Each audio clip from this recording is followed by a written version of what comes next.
saja harus didasarkan kepada fakta-fakta yang empiris ya.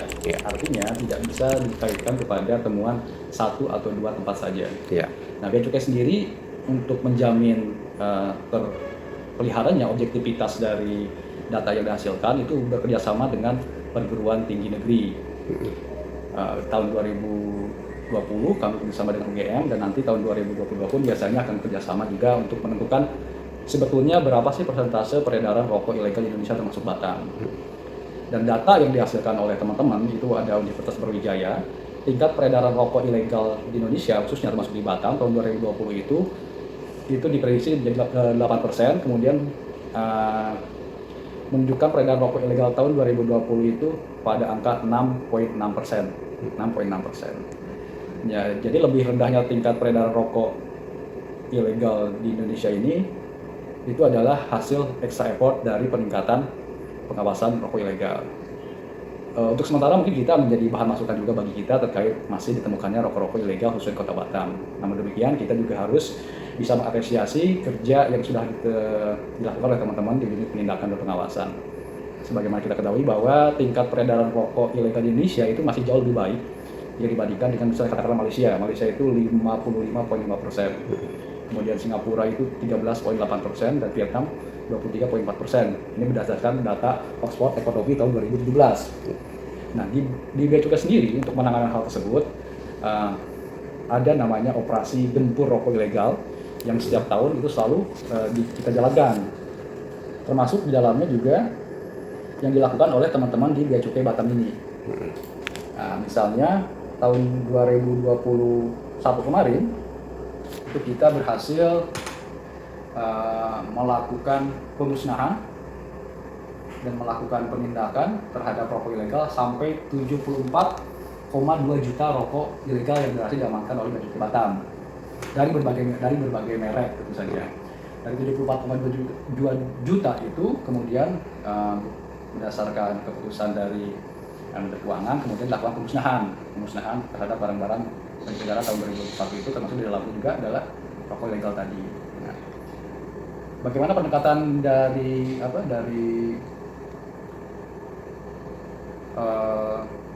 operasi gempur rokok ilegal itu nanti mari kita lihat ya.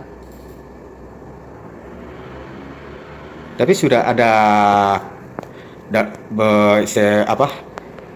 selama ini yang beberapa hari ini ya, di beberapa minggu ini itu kan gencar tuh Pak, yaitu pemberitaan mengenai rokok ilegal.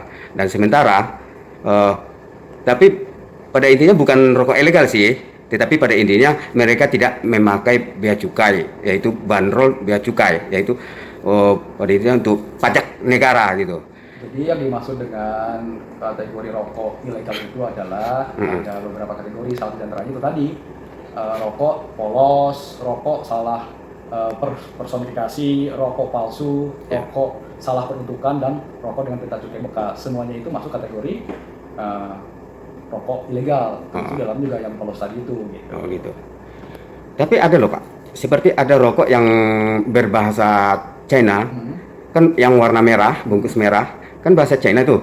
Itu kan produksi luar itu Pak.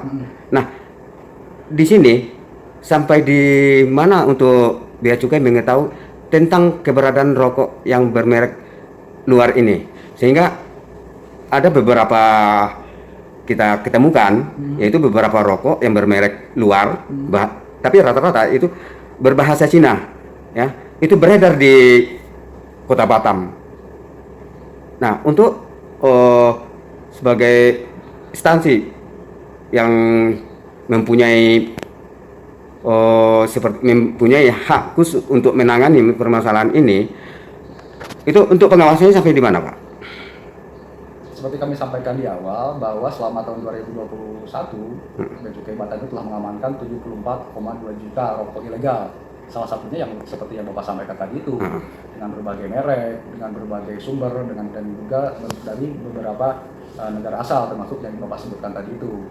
Jadi memang tidak ada kategori khusus apakah ini merek China atau merek Thailand atau merek China. Sepanjang itu masuk kategori barang sebagai BKC ilegal, kita amankan. Kemudian peruntukan pelakuannya sebagai barang yang akan dimusnahkan nanti ditentukan lebih lanjut seperti itu.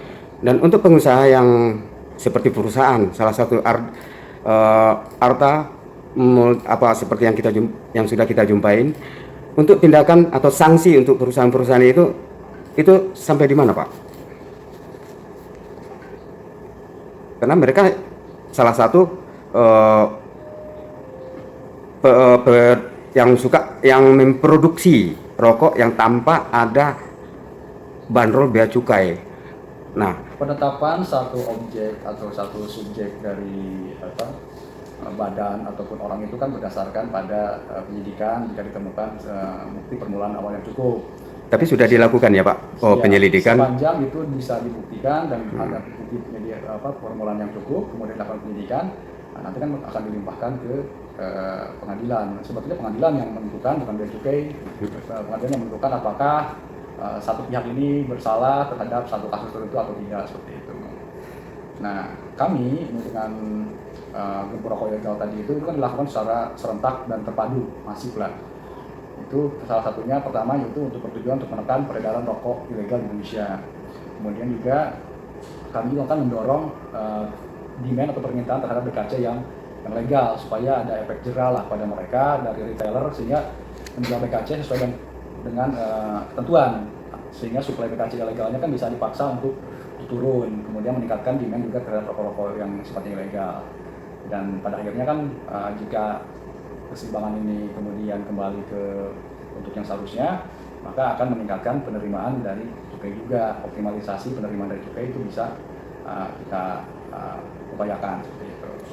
Tapi ada upaya penindakan untuk perusahaan seperti perusahaan yang keberadaannya ada di Batam Center, yaitu di daerah itu salah satu yang kita investigasi ke lapangan. Mereka mengeluarkan rokok produksi HND, yaitu hasil dari produksi PT Arda Multi Persada, kalau nggak salah, ada Persada. Itu sudah ada nggak Pak? Setidak-tidaknya ada penindakan seperti yaitu di stop dulu produksinya, atau ada satu tindakan untuk pihak perusahaannya. Ya itu tadi saya sampaikan bahwa penentuan satu pihak bersalah atau tidak itu kan tidak otomatis langsung berdasarkan penglihatan atau pengamatan saja. Tapi bukti-bukti yang ada seperti rokok-rokok yang sudah beredar dan dari grosir-grosir itu. Kita bicara subjek dan objek hukumnya ya kan. Kita tidak bisa semena-mena menuduh misalkan, oh ini si A pasti yang melakukan adalah perusahaannya. Itu juga kan harus ada pembuktian juga. Harus ada bukti permulaan yang cukup, siapakah misalnya pihak-pihak yang bertanggung jawab dalam hal ini, seperti itu. Tapi sudah ada tindakan ya Pak ya? Sudah ada dari pihak bea cukai untuk melakukan penyelidikan dan tindakan yang sesuai SOP yang ada. Ya, saya sampaikan tadi, di 74,2 juta barang rokok yang kita amankan itu juga kan terdiri dari beberapa merek kan. Ya, artinya tidak ada perlakuan yang berbeda sepanjang itu misalnya melakukan tindakan hukum yang melanggar ketentuan, tentu saja ada konsekuensi hukum di balik semua itu, seperti itu Pak. Kira-kira seperti itu. Oke, terima kasih Pak Undani. Sama-sama.